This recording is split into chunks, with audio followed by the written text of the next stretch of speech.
What is going on, guys? Happy Wednesday, November 12th. Channelside in the morning, live on the Channelside Sports Network. I am Danny. Of course, you know me.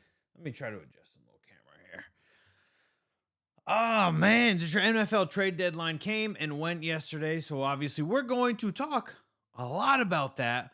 The Buccaneers, man.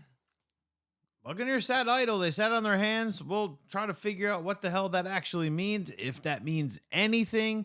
And the Magic couldn't get it done on the road last night, which does suck. But they have a huge homestand coming up. We'll talk about that. Paolo Banchero is among some of the quickest players in NBA history to reach a couple of feats, and it's looking good. There were some ticky-tacky things that we'll talk about at the end of the game, which I wasn't a big fan of, which we saw. But nonetheless, the Magic are bringing a 1-7 record back. I think they've got 7 or 8 straight games at home. So hopefully we can look forward to getting some sort of resurgence while we're at home on this homestand with the Orlando Magic, so we can just make things happen. And then, of course, our Tampa Bay Lightning got it done in a very scary game. This game was way too close for comfort, if you're asking me, against the Ottawa Senators. Henry and I talked about it yesterday on the show. The Senators are top 3 in the NHL in terms of scoring average per game. The problem is they're losing games because they can't stop the goals, right? So, not that one was it was way too close for comfort, if you ask me. But they got it done. The Lightning now improved to 6-4. We'll dissect that game a little bit later on. But we've got to jump into the NFL trade deadline moves, or lack of moves if you're a Buccaneers fan, because they sat idle. We all kind of knew it was going to happen, but we knew it shouldn't have happened. We knew that something needed to change. But what that told me anyway is everything that Todd Bowles was telling us during preseason, during training camp, of we're not going to sign any free agents, to replace Ryan Jensen or Aaron Stanley. We believe in the guys that we have. And those were the two real big areas of concern, right? Is offensive line. Sure, there's like play calling issues and this and that, but it starts up front, right? We've got enough talent with the Buccaneers to where Tom Brady can audible into something else, or we've got the guys that can make bad play calling still work, where we can just simply out talent you because our skill positions are so loaded on offense. But Tom Brady doesn't have a clean pocket. His average time to throw, he's the quickest to get the ball out, and it's not always because he wants to get it out quick. It's because he doesn't have a choice. But the Bucs, they stood still. The ship is still going whatever direction the ship is going. Food for thought here for Buccaneers is they currently hold the 7th draft pick coming up. I don't know if a lot of people I don't know if fans realize like where they actually stood, like in terms of like overall NFL rankings. But yeah, if you're currently a top 10 pick in the draft when you were supposed to be a Super Bowl contender,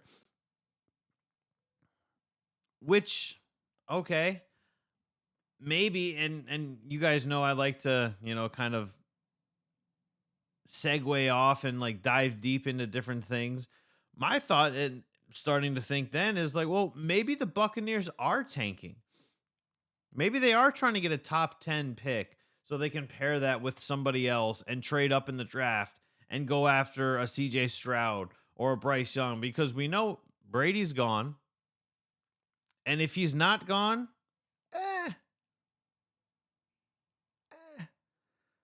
I don't necessarily know if I want Tom Brady back for another year. He looks like completely different. Tom Brady looks like a completely different quarterback excuse me, than what we've seen for the last 2 years. He looks slow. He looks slower. He looks sluggish, and he looks his age now. There's nothing wrong with that. There's nothing wrong with Tom Brady looking his age. It's going to happen to him. It's going to happen to everybody. Like that's how sports work, right? But maybe Jay in the chat says Brady tanking. Wouldn't that be what? I don't think Brady's purposely tanking. I think Brady's done. I think that Tom Brady is done. We're seeing the last bit of whatever is in the tank of Tom Brady, and it ain't good. That's what we're seeing. But we know that Kyle Trask is not the guy. We already know that. There's no give Trask a chance. There's none of that because we know that Kyle Trask is not the guy. We also know that Blaine Gabbert is not going to be the guy. And Blaine Gabbert's gone next season anyway. So just maybe we're looking at a Buccaneers team that's trying to get in the top 10 for a draft pick so they can get one of these quarterbacks, which CJ Stroud and Bryce Young are both being heralded as generational talent quarterbacks. That doesn't come very often, right? Jameis Winston was not heralded as a generational talent. Jameis Winston was heralded as a very good transitioning quarterback to the NFL, and he was going to be a very solid starter.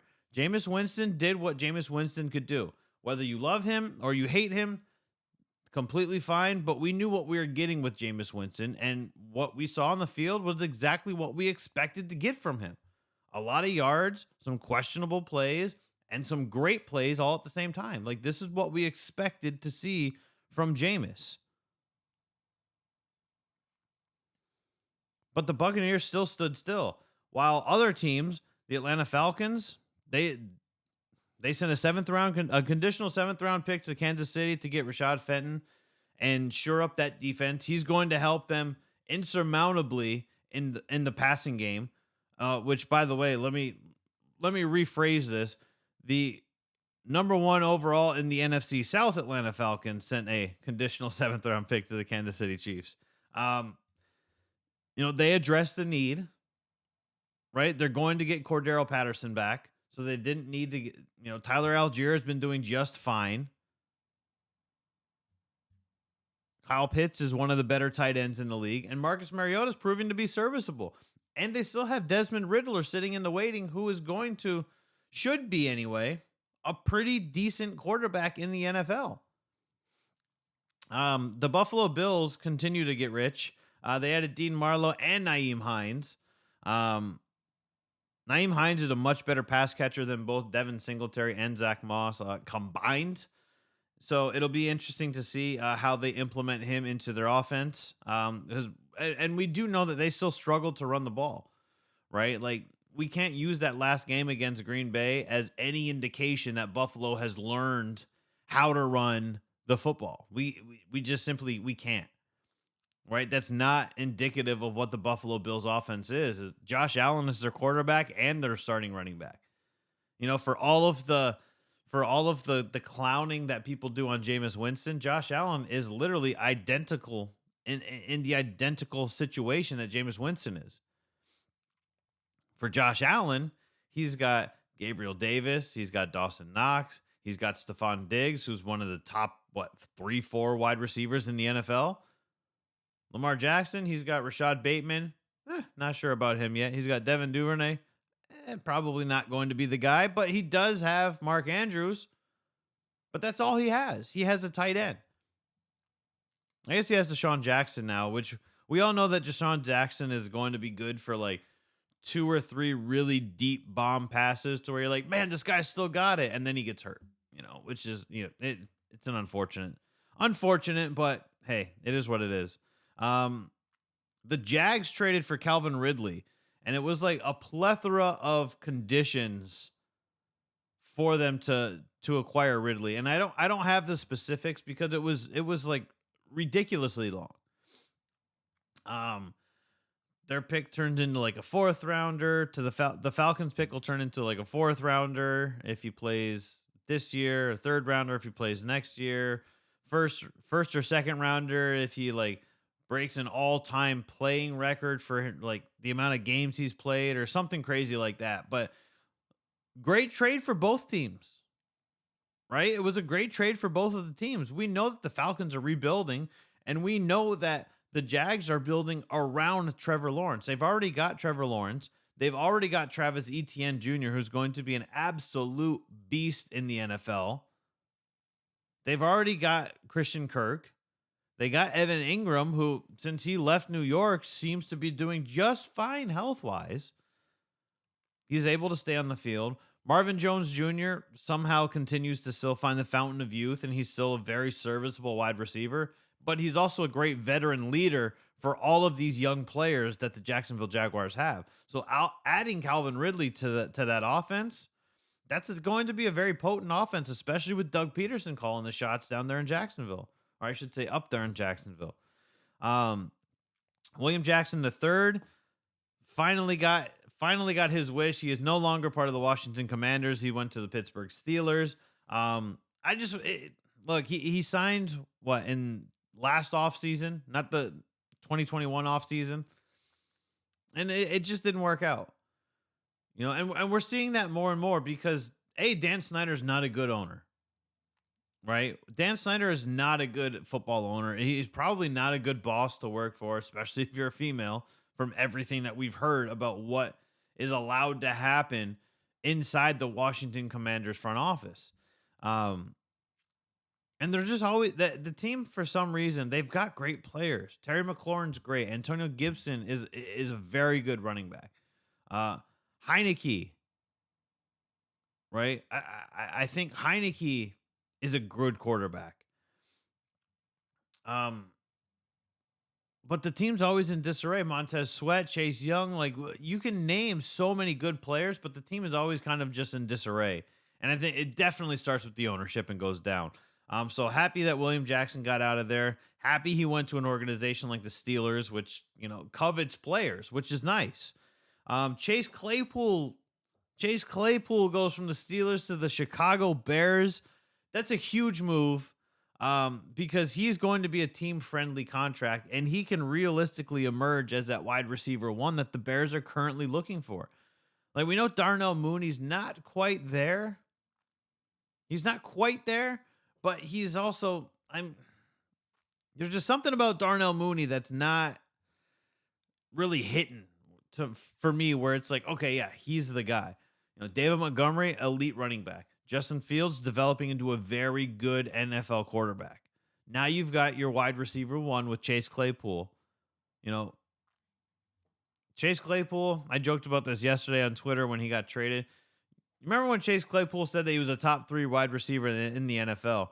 Well, if the Bears only had to trade a second-round pick for him, or a fourth round, something like that. But if the Bears only had to trade that much for a top 3 wide receiver, I mean, hell, man, you guys stole him from Pittsburgh. And then TJ Hawkinson goes from the Lions to the Vikings, and a lot of people are, especially like a lot of my friends in the Lions fan base here. A lot of my friends are saying, why would you trade him in the division? Why would we trade TJ Hawkinson? A, you have to pick up his contract option next year, which is about $9 million. B, as much as I love TJ Hawkinson, he's realistically had 2 superstar games, which is not where a top 10 draft pick should be. A top 10 draft pick who has only had 2 really good games in his career. You know, you essentially traded TJ Hawkinson to the Minnesota Vikings and got a second round pick for him. That's essentially what you did. That is Brad Holmes finessing the hell out of the Minnesota Vikings because they still have to pay him. Right? They still have to pay. And that's the crazy part is you still have to pay TJ Hawkinson if you want to keep him. Otherwise, guess what? You're not going to keep him next year. Because it's It's such a strange dynamic for where the Minnesota Vikings are. And I don't care if it's a in division trade. I really don't. I don't think that those matter anymore. I don't think that in division trade, I don't think that those matter, right? Like because you know that if you trade a guy in your own division, you can get a lot more in compensation for him because everybody understands that.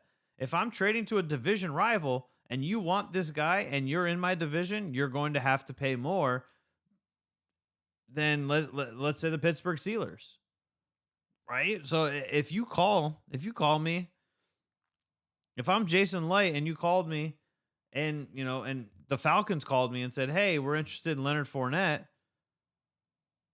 Well, I could have been looking for a fourth rounder for Leonard Fournette from somebody else, but because you're in the division, I want a fourth rounder. I want two fourth rounders or something, right? Like that's what you do.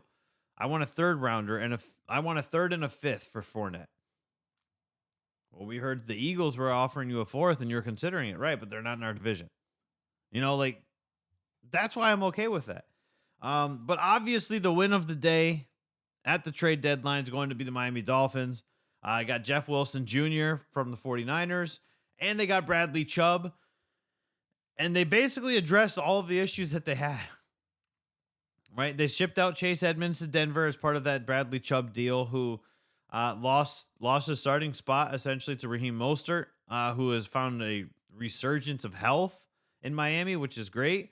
Now Miami's backfield is San Francisco's ex backfield before they got Christian McCaffrey. Jeff Wilson became expendable after the Christian McCaffrey trade. And now we're looking at one of the better defenders in the league is now part of the Miami Dolphins defense. Who would have thought that 8 games in, I'm sorry, that the Miami Dolphins would be by far the best team in Florida? Who would have thought that? Maybe after the Tyreek Hill trade kind of, caught some attention. But I'm telling you, man, Miami is definitely a force to be reckoned with, and they're not playing around. That AFC East division is toughening up, it's tightening up. Obviously, the Bills run it, which has got to be eating Bill Belichick alive because he's by far got the worst team in that division now. The Jets are finally putting it together. Everything that Robert Saleh was trying to do, putting it together. And then of course we've got the Miami Dolphins, who are one of the most potent offenses in the league, if not the most potent offense. Which we'll get to in just a second when I'm going to go through my power rankings heading into week 9.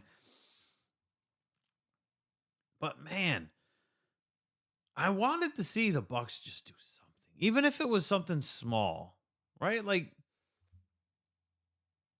yesterday was the most active trade deadline we've ever had. There were 10 trades yesterday. And our Buccaneers team, which is sitting 3-5 with the 7th overall pick currently, like consider this for just a second.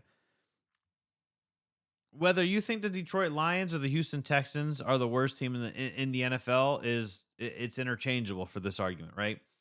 The Lions are 1-6, the Texans are 1-5-1, the Buccaneers are 3-5.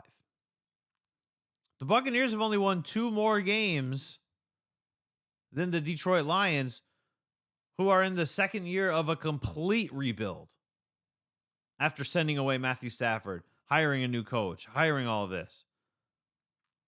Yeah, re-signing Ryan Smith and Tyler Johnson is not doing anything, Jay. Re-signing Tyler Johnson, who couldn't even make the lowly Houston Texans active squad. Nah, we're not worried about Tyler Johnson. Because wide receiver is not the problem for the Buccaneers. The Buccaneers' problem is the entire defense, at least the front 7.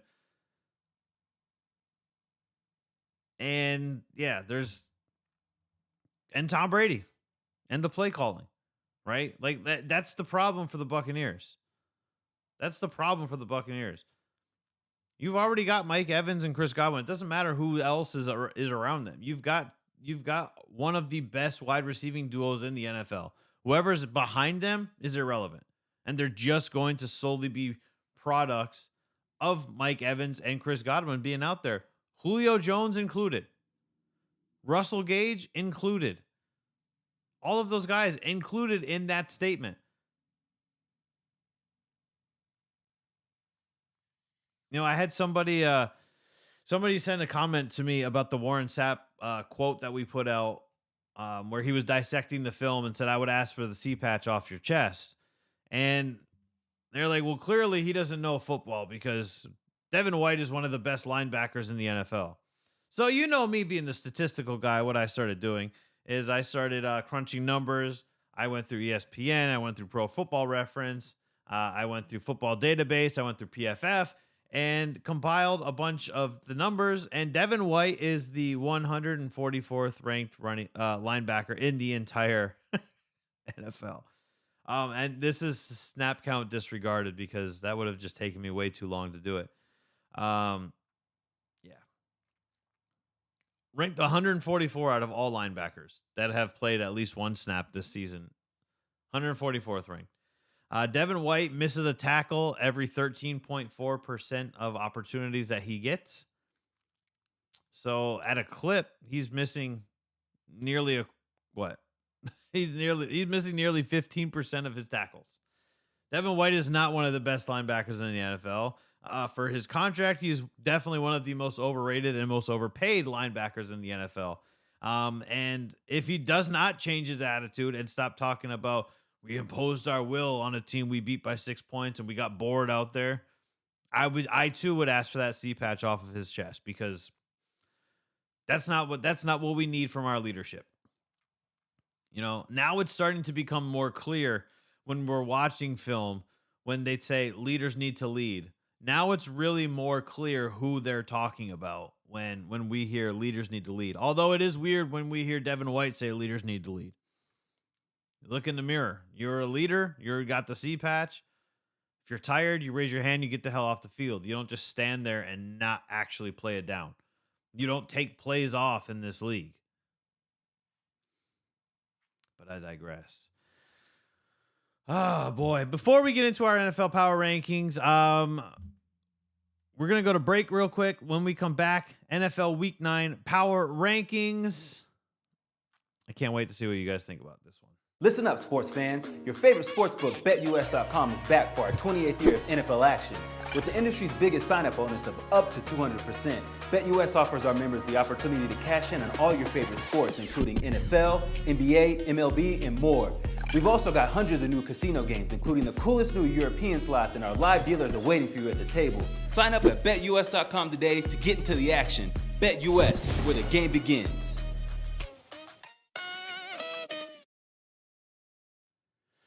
We are back. We'll just jump into the power rankings right now. We got to do this right now. My power rankings heading into Week 9. I've got the Eagles number 1, which I know a lot of people are interchanging the Eagles and the Bills. Look, the way I look at it, man, is I can't not put the Eagles at number 1. They're the only undefeated team, and they've overcome adversity themselves, and they even got better. You gotta remember, they made trades before the trade deadline. The Eagles have gotten even better than they were prior. So until the Eagles give me a reason to not have them number 1, I'm going to have them number 1. As strong as Buffalo looks, you have to give a nod to that undefeated record. You really, you have to. I've got the Eagles number 1, the Buffalo Bills number 2, the Kansas City Chiefs. Never thought in a million years I would have the Kansas City Chiefs this high, especially after trading away Tyreek Hill. But here they are. I got Kansas City is still rolling. They look like they haven't not missed a beat with Tyreek Hill being traded to the Miami Dolphins. They are the number 3 team. Dallas at number 4. Look, man, the Cowboys defense is a Super Bowl caliber defense. The offense still has a few question marks. Like let's be realistic here. There are still a few question marks for this Dallas Cowboys offense. However, defense though, that defense is something different. The Minnesota Vikings Minnesota they always seem to find themselves in like the top 10, top 8 of every power ranking throughout the entire season. But unfortunately they just never do anything in the playoffs, which, maybe you think it's Kirk Cousins, maybe it's not Kirk Cousins, what have you. But they've only lost one game, right? The NFC North is currently running through Minnesota, and it doesn't look like any other team is going to stand a chance to even be close. The Dolphins are at number 6. I'm sorry. The Dolphins are at number 6. I was toying with putting the Dolphins at 6 and having the Vikings at 6 and the Dolphins at 5, especially after the trades that went down yesterday. But you've got to give TJ Hawkinson some credit as well. Yeah, I know. Like I said, he's only had 2 like superstar games, but he also was on the Detroit Lions offense. Right? It's not like he got to play with Calvin Johnson in his prime and was able to line up with a Calvin Johnson or even Golden Tate in his prime. Golden Tate wasn't even in his prime when he was in Detroit, but Golden Tate was the Yak King when he was in Detroit. If TJ Hawkinson had a chance to play with those guys, I think we would have, possibly seen the Lions keep him, pick up his option, and then re-sign him long term. However, it didn't work out. The Dolphins are, if I'm being totally honest, if I'm looking at all of the teams that are in my top 10 for the power rankings, I think the Dolphins have the scariest offense in the NFL. I really do, because you're going to get burned by Tyreek Hill and you're going to get burned by Jalen Waddle. And then the 4th fastest guy in the NFL is a guy by the name of Raheem Mostert, which, by the way, he's 4th fastest because 1 and 2 goes to Tyreek Hill and Jalen Waddle. They got Bradley Chubb on defense now. I'm willing to bet that, come later on in the season, we're going to see the Dolphins crack into my top 5, top 4. This is the Dolphins are exactly what I expected the Dolphins to be when they signed Mike McDaniel. Also, I could start posting comments from Dolphins fans when Mike McDaniel was signed as the head coach for the Miami Dolphins. I can post you comments of people going, "Why would they sign this guy? They had Brian Flores. They screwed the pooch on that. Why would you sign a barista from Starbucks? He looks like a computer nerd, like he's going to hack the system." I was like, guys, San Francisco 49ers offense was stellar last season because of this guy that is now your head coach. And fans were not having it, guys. Fans were not having it, which is, hey, whatever, you do you. If you're not happy and you're not excited about your head coach, I'm sure you are now with the position that you're sitting in now. And as long as they can keep Tua healthy, if you keep Tua healthy, I will be damned if this is not the best offense in the entire NFL. They can score points with the best of them. They can beat any team in the NFL with their offense. And their defense just has to play bend but don't break. Now that you had Bradley Chubb, you kind of shored that up. Number 7, I've got the Baltimore Ravens. I'm a Lamar guy. What can I say? But the Baltimore Ravens are figuring out how to get it done. They got J.K. Dobbins back. J.K. Dobbins went out. Gus Edwards is here. Gus Edwards got banged up. The Ravens just seem to figure it out all the time. Which is great coaching, right, by John Harbaugh. But you've also got a superstar quarterback who can get things done, who knows how to get things done. You've got that superstar in Lamar Jackson. You've got a stout defense. Could be a little bit better, but you've got a stout defense, right? Like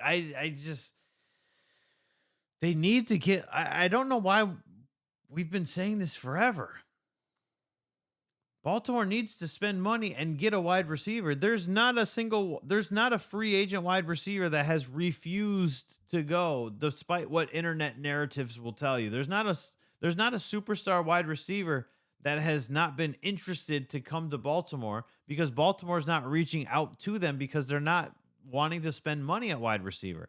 Kind of like the Green Bay Packers, right? Aaron Rodgers and Lamar Jackson, two totally different quarterbacks, but very similar circumstances. These teams don't want to spend money on quarterbacks for whatever reason that is, or on wide receivers for whatever reason it is. Don't know why. Number 8, I've got the Tennessee Titans. You got to give a nod to the Titans. They're just, they've sewed up the AFC South division.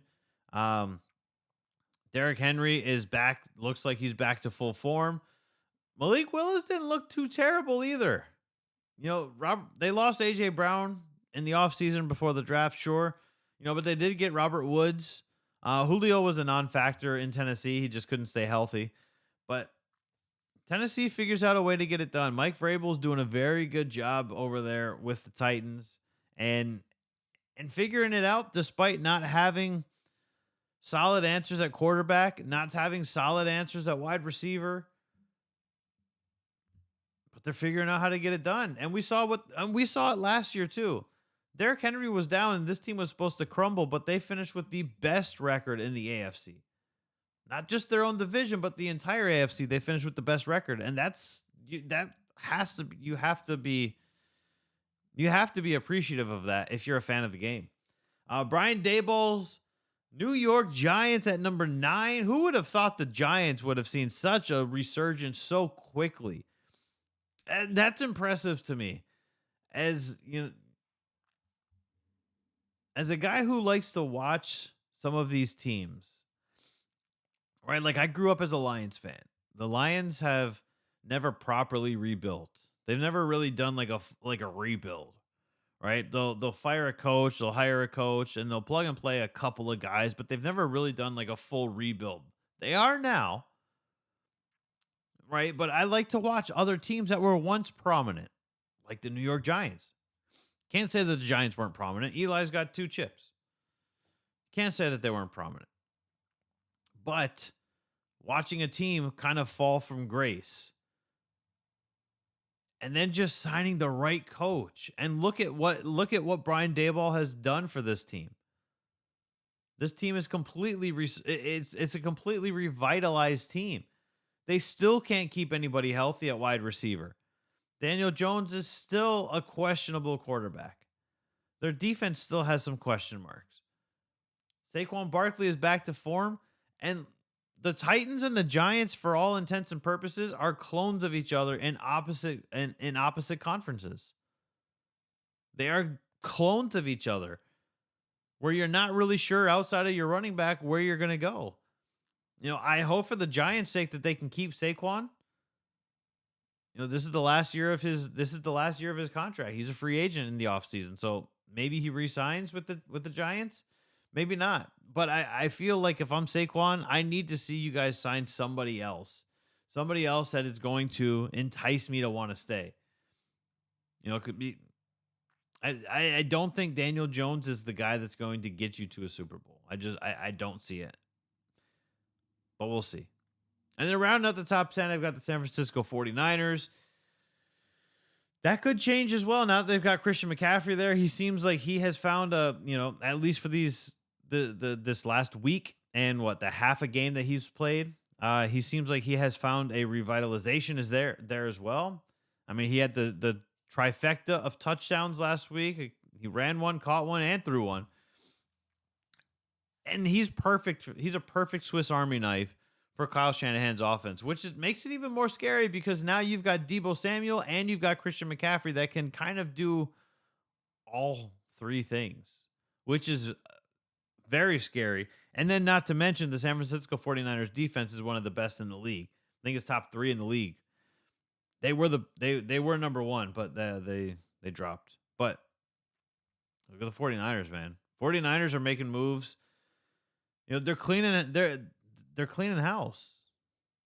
You've got to, but like I said, the Dolphins to me, if I'm looking at all of the trades, if I'm looking where everything lies after the trades, I think Jay hit the nail on the head where he said the Dolphins are the best team on the power ranking list. I think there's something about the Dolphins that holds me back from propelling them forward. I don't know what it is. I don't know if it's because I know what to expect from the Miami Dolphins. I know that eventually, just like Jay said, the Eagles are going to eagle eventually. I feel like the Dolphins are going to do the same thing, right? Because we've seen a Miami Dolphins team do great things, like when they had Ryan Tannehill and Jarvis Landry, only to just fall apart for absolutely no reason, right? So we've seen that before. There's something about the Dolphins that holds me back. Um, it just makes it makes me a little weary about where exactly I'm comfortable putting the Miami Dolphins. But this is definitely not what I say. This is not your grandfather's Miami Dolphins team. Well, actually, yeah, never mind. Your grandfather's Miami Dolphins team is the only team to go undefeated in the NFL. So never mind. We'll scratch that phrase. Does not apply to the Miami Dolphins. But you know what I mean. This is not the Dolphins team that we saw 5-10 years ago, right? This is not the Miami Dolphins team we saw with Tony Sperano. Rest in peace to him. Running the Wildcat with Ronnie and Ricky, right? Winning a lot of games. But this is not the Miami. This is not the same Miami Dolphins team. This is a complete team, and it's led by an offensive mastermind in Mike McDaniel. Absolute offensive mastermind. But we've got to get back to the Bucks. We've got to get back to the Bucks. Now, word on the street is that Bruce Arians is going to be helping out. He's going to be pitching. He's going to be pitching in an offense. As great as that is, I don't know what exactly that is going to do for the offense, because the offensive line is still crap, right? Like, maybe it's different when you're sitting up in the suite and you're watching the game play in real time versus dissecting the game on film. Maybe it's different when you're watching it that way. But I don't know if that's going to have a real effect on the Buccaneers' lack of anything on offense. I don't even know what they're lacking everything on offense. Is Bruce Arians coming down or having input in the offense? Is that going to let Leonard Fournette break a tackle? Is that going to have Luke Gedeke not be the worst guard, an entire offensive lineman across the board in the NFL? Is that going to have Robert Hainsey step up and finally be a formidable center?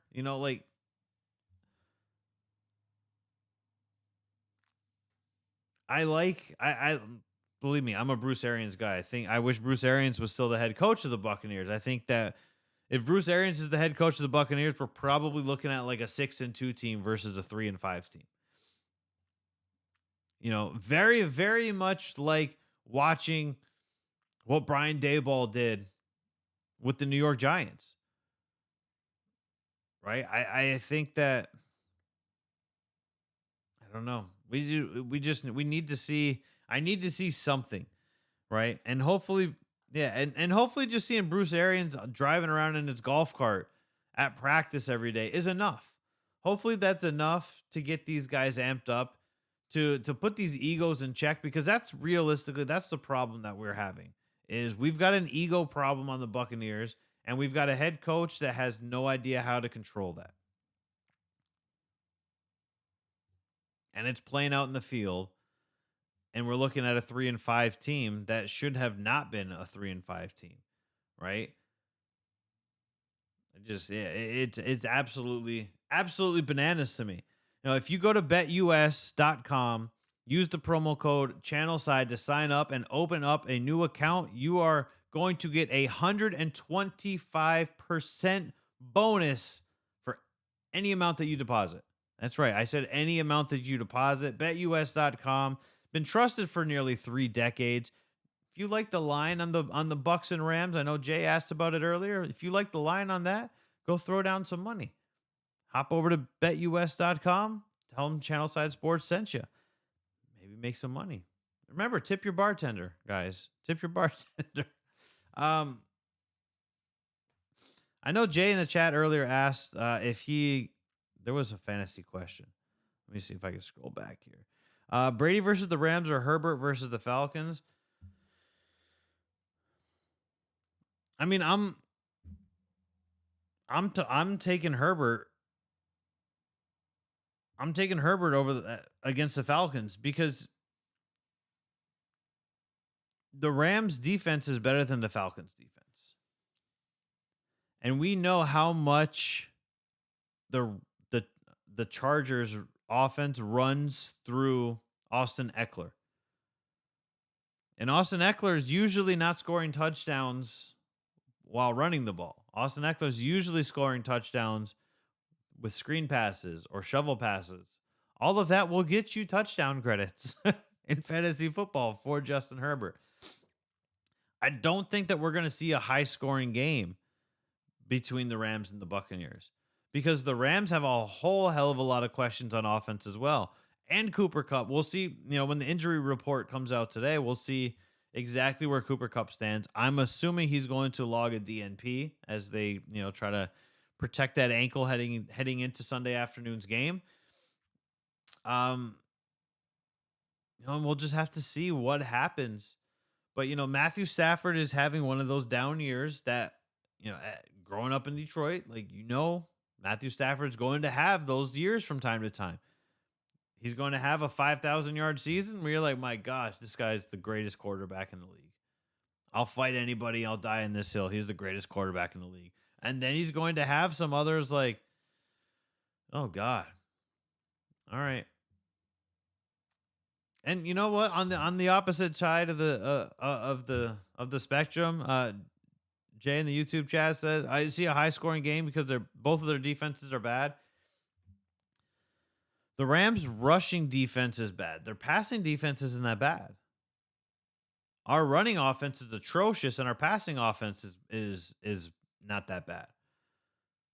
So it's such a we're polar opposites. We've got the same problems, but we're polar opposites, right? The Rams can't run the ball. We can't stop the run.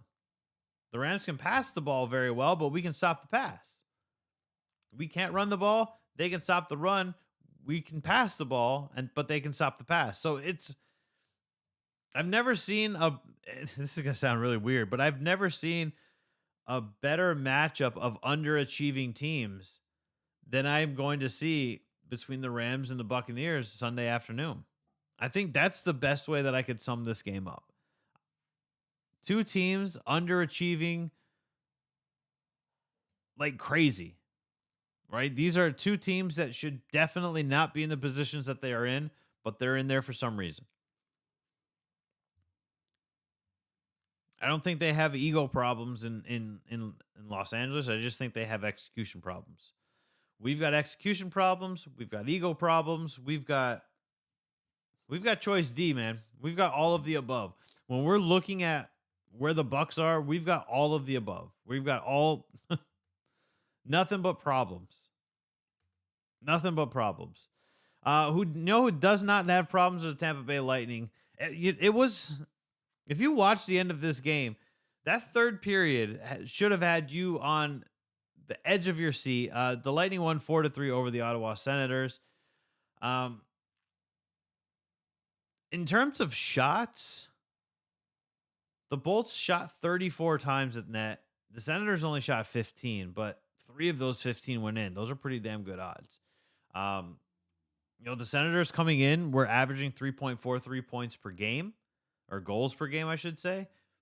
I got another 3 goals. This is what you should start expecting from this Senators team if you're a fan of the Ottawa Senators. They're 28 minutes for the Sens, though. 28 minutes in the penalty box to our 13. Unfortunately, the power play wasn't really working. We had 8 opportunities, only scored on 1, which was good enough for 12.5%, which is not where you want to be, especially if you're a team like the Tampa Bay Lightning that are very, very solid on the power play, especially at home. But Braden Point got a goal, had one taken away. He was a little offsides. That was such a tough one. Actually, no, that was Nick Paul's goal, which would have been great if Nick Paul would have been able to score against the Sens, but unfortunately he didn't. Um, block shots again for the Lightning, 21-19. This is using the body is definitely something that you see a lot more from, and I think that's what the Bolts realize is we're not extremely youthful. We're not going to outskate you. We're not going to burn by you, but we're going to jump in front of the puck and we're going to block shots. And that's what you do. John Cooper after the game talked about the importance of keeping your plan and staying the course. And good things will happen. Keep your plan. Power play is not working. It's all right. It's fine. It's not always going to work. That's what happens in this league. It's a very long season and it's a very tough league. It's a very tough league to play in. But you're looking at a team. We talked about how weird it was to see the Tampa Bay Lightning down at the bottom of the Atlantic Division. Oh, now they're third place. They got 12 points. They're tied with Buffalo for second place. Boston has come out of the gates surging. Maybe who knows if they'll keep that up? Maybe they will. Maybe they won't. But you're looking at a team that has figured out how to completely turn it around. They're now on a 3-game winning streak, and they play a lot of games at home in the month of November. A lot of games at home in the month of November. And the Lightning are very good at home. For those who have never been to a Lightning game or those who are new to following the Lightning, they're very good at home. So this long homestand couldn't come at a better time for them. Speaking of long homestands, the Magic have 8 straight games at home. 8 straight games at home for the Orlando Magic. Unfortunately, they dropped the game last night to the Thunder, 116-108. Wendell Carter Jr. went off, 30 points, 12 rebounds. This is what I want to see from Dell. I know he's capable of doing that. Banchero had 15 and 8. Franz had 20 points, 7 assists.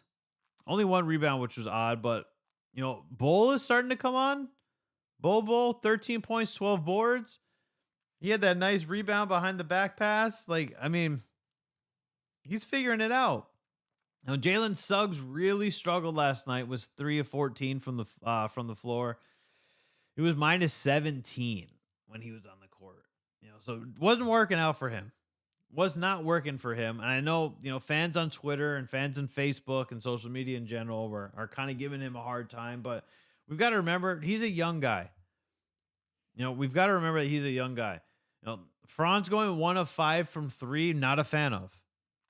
If the three's not dropping, you guys had a big lead. They had a lead late in the fourth quarter, and then they just got sloppy.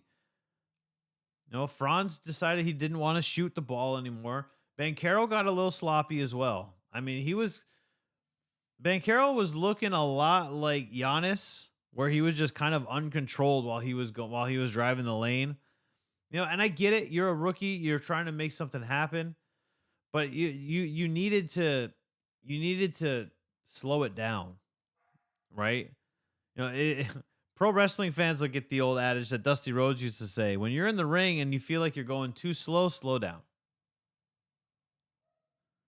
4 turnovers for Banchero, 6 turnovers for Bull. You can't win games if you've got 24 turnovers. Shooting 44.8% from the field, I'm okay with that. You can still win a game if you're shooting, but you've got to stop the turnovers. You've got to clean it up. You once again got outpassed, 28 assists to 20 assists in favor of the Thunder. You've got to figure out ways to just clean up the little things, and they will, because they're a young team. We know that. Well, I'm going to harp on that. It's a young team. I want to see improvements. We started seeing improvements, but then we saw them when they had the lead last night kind of go back to their old ways. All right. We saw a lot of turnovers and just, yeah, not not ideal. Was not an ideal situation for the Magic at the end of the game, but learning how to win and learning on how to hold on to leads will come with time, right? We know that. But right now, here's the best thing for the Magic. Yes, I know they've got the Warriors coming up tomorrow night, but they've got the Warriors at home, followed by the Kings at home, the Rockets at home, the Mavs at home, the Suns at home, the Hornets at home, and the Minnesota Timberwolves at home before they go on the road. So they've got a lot of work to do and not a lot of traveling, and that could be good for this young team. They can put in the work without having to worry about hitting the airports or hitting the team jet anyway, going to hotels, and they can stay home. They can stay and work in that beautiful state of the art training center that they have and start figuring things out. So where now you're looking at a team that is able to get things done and able to make a move. This is what I want to see. This is a perfect time for this team to start figuring it out. Golden State right now, we know where Golden State's going to wind up, but they're 3-5 right now.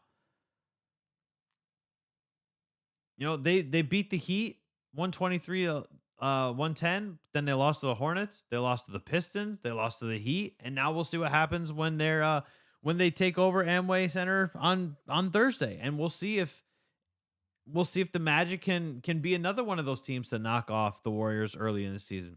They don't play the Warriors too often, but I can tell you right now, if I'm a young player and Steph Curry and Klay Thompson and Steve Kerr and Draymond Green and that entire team that has really been a dynasty is coming into Amway and we're able to beat them, I'm riding cloud freaking 9, man. I am riding on cloud 9. I feel that we are untouchable. I feel that I'm on top of the world. And the rest of the league better watch out. That's how I would feel if we're able to knock off the Warriors. But you've got to clean it up. The Warriors can score very fast. I know that we're the second youngest team in the NBA, but the Warriors are consistently scorers, right? They don't just move the ball up and down the court fast. They're also very good and very efficient at scoring the ball, and they're very good at distributing the ball and making that extra pass and cleaning up the turnovers. That's what we've got to watch out for tomorrow night. We'll see what happens, but anyway, that is going to wrap it up for us today. Wednesday edition, Hump Day edition. You know what tomorrow is. Tomorrow, NFL Pick'em Day, my favorite day of the week. I can't wait to go through the slate, pick the games. We'll preview, obviously, the Magic and Warriors game. Make sure you follow us on all of the social network platforms. Just search for the Channelside Sports Network. If you want to chop it up with me, hit me up, Real Danny B. I am always open. And I'm down to debate as long as you come with facts. I don't care about your opinion on debate. I really don't. I'm beyond that. I am. Miss me with that. I don't care. We're going to do it all over again tomorrow. Keep it locked. Channelsidesports.com. Channelside Sports Network on all the social media platforms. If you liked the video, liked the discussion, please hit that thumbs up button, tag a friend, tell a friend, and let's keep growing this bad boy. I'll see you all again tomorrow.